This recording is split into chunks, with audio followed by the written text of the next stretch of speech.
काफी टाइम से मेरे कमेंट सेक्शंस में ये बातें चल रही हैं कि क्या हम 2008 जैसे फाइनेंशियल मार्केट क्राइसिस जो आया था उसकी तरफ बढ़ रहे हैं। कुछ आर्टिकल्स वगैरह मैंने देखे और कल तो हद हुई, कल तो मैंने न्यूज पे देखा, जी न्यूज पे रामदेव अग्रवाल जी से भी ये सेम क्वेश्चन किया गया कि क्या 2008 जैसी जो मार्केट कंडीशन है क्या वैसे बिल्डअप हो रही है, क्या हम उस क्राइसिस की तरफ बढ़ रहे हैं जहां पे मार्केट हो सकता है मोर देन 50% क्रैश हो जाए। और यहाँ पे ये कहा गया कि जैसे उस टाइम पे भी रेट कट्स हुए थे और सितंबर के महीने में ही रेट कट्स हुए थे, तो अभी भी वही कुछ सिचुएशन बिल्डअप होता हुआ दिख रहा है।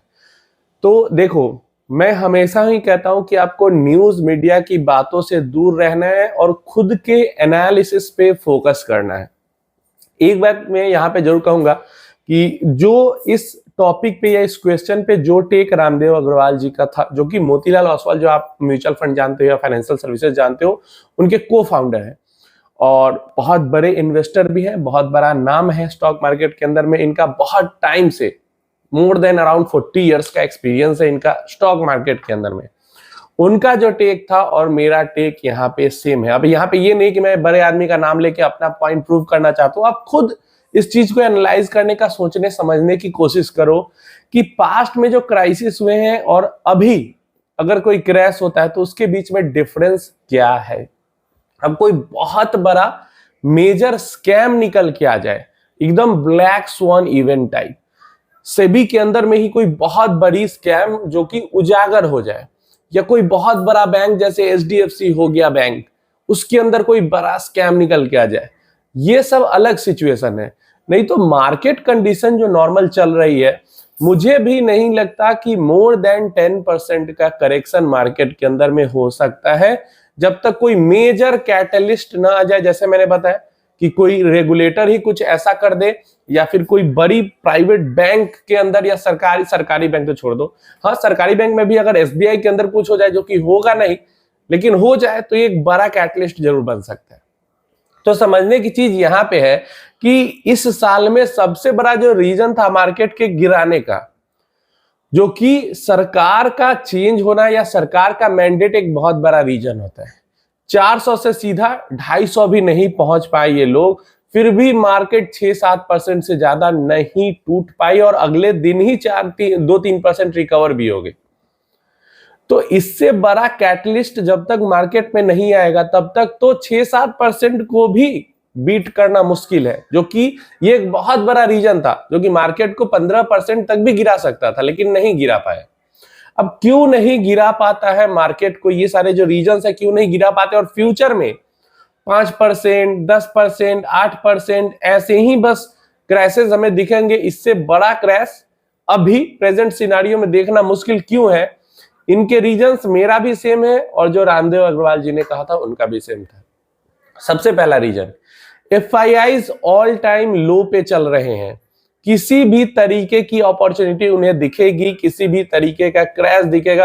अब मान लो 10-15% गिर गया मार्केट, 10%-15% स्टॉक सस्ते हो गए, साइड में बैठकर मुंह तो नहीं देखेंगे एफआईआईज, खरीदेंगे उनको, क्योंकि सस्ते में फिर तो मिलेगा नहीं। 4 साल 5 साल से मिल नहीं रहा उतने सस्ते में स्टॉक्स, और अभी अगर उतने सस्ते में मिलेंगे तो बैठ के इंतजार तो नहीं करेंगे कि 50% गिरेगा तभी लूंगा, नहीं करेंगे। कुछ लोग कर सकते हैं लेकिन ज्यादातर एफआईआईज नहीं करेंगे। दूसरा हम बात करते हैं डीआईआईज की, म्यूचुअल फंड्स की। ये भी भर भर के कैश पे बैठे हुए हैं, हजारों करोड़ों के कैश पे बैठे हुए हैं। क्वांट जैसे फंड, पारंपरिक जैसे फंड 15-15%, 16-16%, एसबीआई, आईसीआईसी जैसे 10-12% कैश पे बैठे हुए हैं। तो ऐसे में क्या लगता है आपको कि जब मार्केट के अंदर 10% चीपर में सामान मिलेगा, 15% चीपर में सामान मिलेगा, तो ये लोग भी तो बैठे नहीं रहेंगे, ये तो 10-15% तक जाने ही नहीं देंगे। उससे पहले ही पैसा डालना, 5-6% भी अगर इनको नीचे में मिल जाए तो ये पैसा डालना शुरू कर देंगे।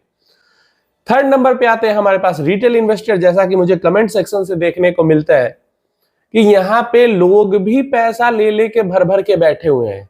आधा परसेंट, 1%, जैसे कल का ही कमेंट में बता दो कि आज मार्केट, जबकि 1% से ज्यादा भी नहीं गिरा मार्केट आज गिरा हुआ था, आपने बताया नहीं, ऐसा लोग कमेंट कर रहे हैं।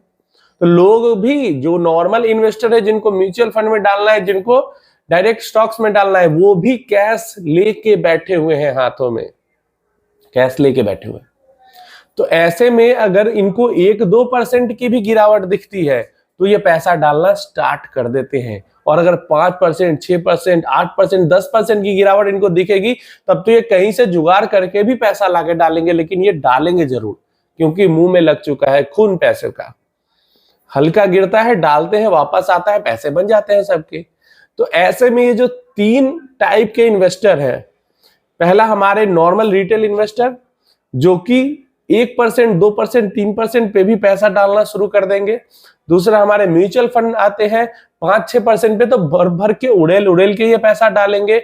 और FIIs 10% तक 10% पहुंचते पहुंचते वो भी पैसा उड़ेलने लगेंगे, क्योंकि देख तो वो भी रहे हैं इतना ज्यादा लिक्विड मार्केट हो चुका है, लिक्विडिटी आ चुकी है मार्केट के अंदर में। और बाकी क्रैशेस में और अभी का जो मार्केट सिनेरियो और बाकी के जो रैली वाले मार्केट सिनेरियो रहते हैं, वहां पे एक बड़ा डिफरेंस ये भी है कि कंटिन्यूअस अभी की अगर हम बात करते हैं तो लगातार पिछले मान लो 2022-21 नवंबर से 22 थोड़ा सा मिड तक मार्केट सिनेरियो खराब रहा था, नहीं तो 2020 के बाद से मार्केट सिनेरियो अच्छा ही रहा है अभी तक, अगर मोटा मोटा बात करते हैं। और ऐसा नहीं है कि इतना पैसा मार्केट में डालने के बाद लोगों के पास पैसा नहीं है, कंटिन्यूअस पैसा जा रहा है मार्केट के अंदर में, और फिर भी अभी भी लोग लिक्विड बैठे हुए हैं कैश पैसा लेके मार्केट के अंदर डालने के लिए। बाकी देखो, बुल रन एंड का मतलब क्या है, स्कैम वगैरह कोई निकलते हैं वहां पे बुल रन एंड होता है, लोगों के पास पैसे खत्म हो जाते हैं डालने के लिए तो वो वापस निकालेंगे। तो यहाँ तो 4 साल से कंटिन्यूअस पैसे डाल रहे हैं, हर महीने SIP के नंबर या टोटल इनफ्लो का नंबर बढ़ के आता है म्यूचुअल फंड के लिए, और अगले महीने में फिर से बढ़ के आता है, और डायरेक्टली जो लोग पैसा डाल रहे हैं वो डाल ही रहे हैं। तो ये एक बड़ा मेजर रीजन हो जाता है, जिससे क्रैश तो आएगा। अगर खराब सिचुएशन आएगी, कोई खराब कैटलिस्ट आता है तो क्रैश तो आएगा, लेकिन जो 25% का इंतजार में बैठे हैं कि कोई अगर इन्वेस्टर है जो इंतजार में बैठा है कि मार्केट जब 25% टूटेगी, 30% टूटेगी तो हम पैसा डालेंगे, तो ऐसा क्रैश आना मुश्किल है।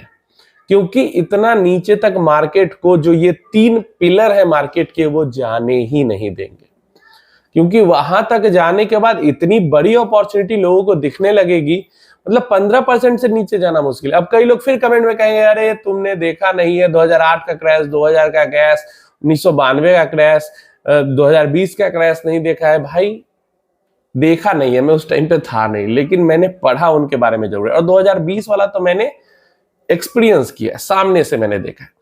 तो उससे पहले से तो मैं हूं मार्केट में। और जहां तक बात रहती है, हर टाइम पे हर सिचुएशन को एनालाइज करके देखना पड़ता है। अभी के टाइम में रिटेल पार्टिसिपेशन बहुत ज्यादा बढ़ा है, और ऐसा नहीं है कि सिर्फ रिटेलर्स मार्केट को खड़ा करके रखेंगे। रिटेलर्स के पास सिर्फ पैसा नहीं है, मैं तीनों चीजें कह रहा हूं। रिटेलर्स के पास भी पैसा है, इतना मार्केट बढ़ने के बाद, ऑल टाइम हाई होने के बाद रिटेलर्स के पास भी पैसा है, DIIs के पास भी पैसा है, और FIIs के पास भी पैसा है। ये तीनों ही मार्केट के अंदर अपॉर्चुनिटी का इंतजार कर रहे हैं और पैसा डालने के लिए, जबकि मार्केट ऑल टाइम हाई पे है। ये चीज मैं कह रहा हूं। तो मार्केट अगर गिरेगी तो ये तीनों लपकेंगे और फिर मार्केट बढ़ेगी। क्लियर है? क्योंकि जो 2020 का क्रैश था, 2020 की सिचुएशन थी, वहां पे लोगों ने ये भी सिचुएशन देख रखी है कि पूरी दुनिया बंद हो चुकी है, फिर भी मार्केट चला और मार्केट ने अच्छा रिटर्न दिया। तो अब और बुरा होने के लिए तो पूरी दुनिया अपने घर के अंदर बंद है, उससे भी बुरा कोई सिचुएशन होना चाहिए, तभी आगे उससे भी बुरी गिरावट हो सकती है। तो उससे बड़ा सिचुएशन अगर आती है तो गिरावट होगी, उससे बड़ी सिचुएशन नहीं आती है तो नॉर्मल यही 5%, 10%, बस मैक्सिमम मुझे लगता है 10%, 15% छूले तो बहुत बड़ी बात है। 15% छूले तो बहुत बड़ी बात है। और क्योंकि मेरे पास अब ये देखो, मार्केट को लेकर मैं पॉजिटिव हूं, तो ऐसा नहीं कि मार्केट गिरेगा तो मैं दुखी होऊंगा, क्योंकि मेरे पास अभी इन्वेस्टमेंट को अपने होल्ड करने के लिए काफी लंबा समय है। तो अभी अगर मार्केट गिरता है तो मेरे लिए और अच्छी बात होगी, लेकिन गिर ही नहीं रहा और उम्मीद भी कम दिखती है, ये दिक्कत वाली बात है। तो जितने भी लोग न्यूज या आर्टिकल या कहीं पे कुछ पढ़ के या देख के सोच रहे हैं कि 2008 जैसा उनको अपॉर्चुनिटी मिल जाएगा 40-50% मार्केट गिर के और पैसा डालने का, तो मुझे लगता है ये ख्वाब अभी पूरा नहीं होने वाला है।